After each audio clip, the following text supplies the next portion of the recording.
Mapuso sa Negros Occidental naman, mga residente gin-evacuate bangod sa serye sa enkwentro sa tungasang militar kag mga ginapatihan rebelde nga grupo sa syudad ng Escalante. Nakabalik na sa ilang mga panimala. Yaring balita ang tukan na Eli Pedreso.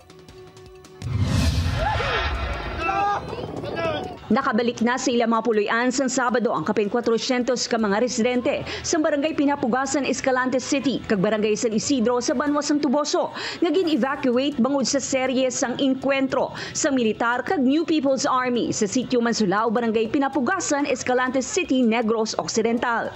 Sa amuman nga adlaw, ginpapanaog na sa militar halin sa encounter site ang bangkay sa 3 ka mga napatay nga mga miyembro sa rebelde nga grupo nga sanday alias Jandy, alias Michael, kag alias Jose. Na-recover man ang war materials nga ginapatihan, ginapanag-iyahan sa mga ini. Dapat wala unta ato operation sa sistema ubos na to mga remnants pa no sa Northern Negros. Ang 3 ka mga pilason sa bahin sa militar pati ang isa ka CAFGU member nga wala naging pangalanan ang yara naman sa estable nga kondisyon sa ospital. Madumduman nga nagpatigayon sa airstrike ang militar base sa assessment sa lugar kag sa na-recover nga war materials nga ginapanag-iyahan sa mga rebelde.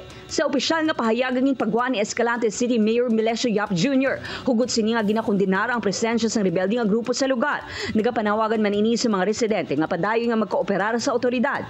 Nagapadayon naman ang hugot nga pagbantay sa militar sa encounter site pati na sa kaiping nga mga barangay sa palibot sini. Ang aton ng termino is amuhin na ang epekto no sa community pag may ara present sa armado sa lugar naton ano. Kaya siyempre ang aton ng mga dalawa will pursue no yung mga armed rebels. Upod kay Ruel Bangoy, Eileen Pedreso, One Western Visayas.